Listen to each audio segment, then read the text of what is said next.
So Revenge of the Sith is 20, and I was kind of torn as to whether or not to make this video. I haven't posted in a long time, and, what am I really going to add to the discussion about the 20th anniversary re-release for the movie?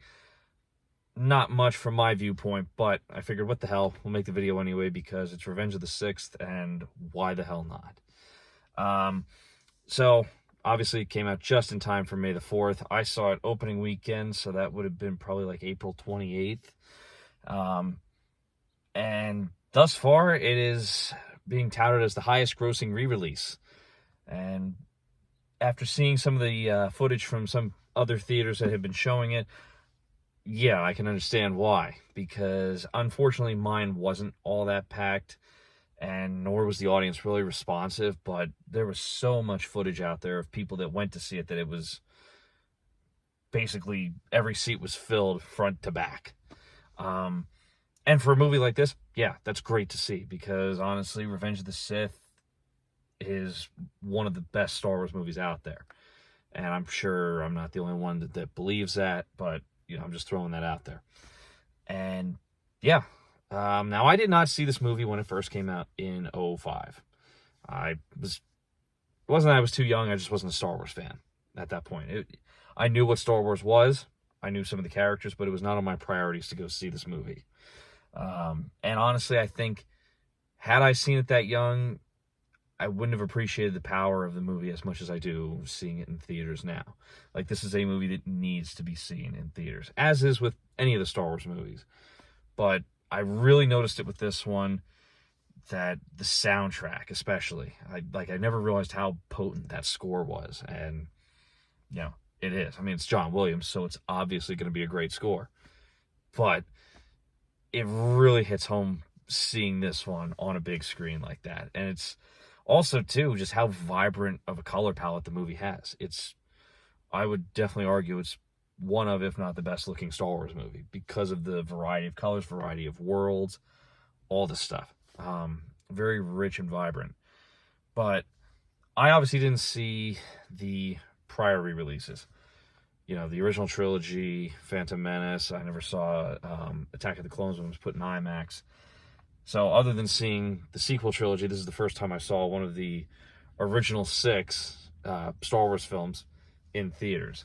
And damn, was it worth it. Really. And I think this also kind of showed a little bit to Hollywood, and more specifically Disney. It's the highest grossing re-release out there, and kind of puts Hollywood on notice. People would rather go see movies that they've already seen before than go see something new, because there's nothing really original. If I want to see something rehashed, I'll just go watch the same movie that I had seen in theaters, let's say 10, 15, 20 years ago. And with Disney, it kind of puts them on notice about, other than what they've been doing for Disney Plus, most of their theatrical efforts, save for Rogue One, have not gone over very well. Force Awakens went over pretty well when it first came out, but retrospective looks at the sequel trilogy, it's not what it's cracked up to be. And it's ironic looking at it now that, the prequel trilogy used to be the punching bag of the franchise. Now everybody's kind of like, no, the prequel trilogy's not half bad. Is it without its flaws? No. But I'll tell you this much, I'd rather another Phantom Menace, Attack of the Clones, and Revenge of the Sith than what we got the last couple of years. Just a couple of thoughts that I had for the movie and everything.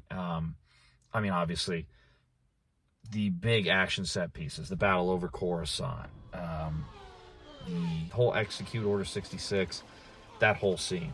The showdown between Obi-Wan and Darth Vader on Mustafar, they just all looked so phenomenal on the big screen.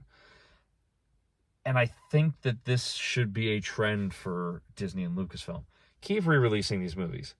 It's the original 6 will always be considered classics, and more so 1, 2, and 3 now being retrospectively considered classics compared to the original trilogy.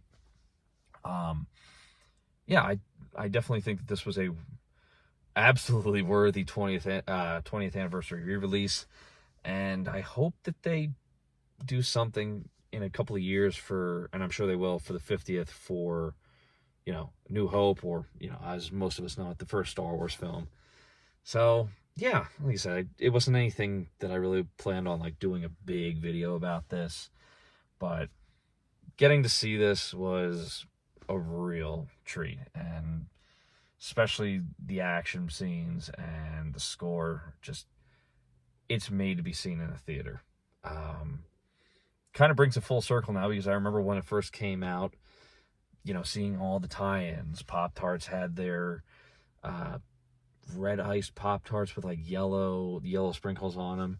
You had all the tie-ins with Burger King, various food and drink companies, and obviously seeing all the Star Wars figures all over the stores, the Lego sets, the countless marathons that were done on AMC and Spike TV. So getting to see this movie, remembering how it was when it came out, but now seeing it in theaters, it was an experience. So, yeah, I hope you guys enjoyed the video. Like I said, just something quick I wanted to throw out there. And hopefully I'll see you guys soon for the next video. Don't know when it's going to be, but we'll get something out there hopefully pretty soon. So, yeah, like I said, hope you guys enjoyed the video, and I'll see you for the next one.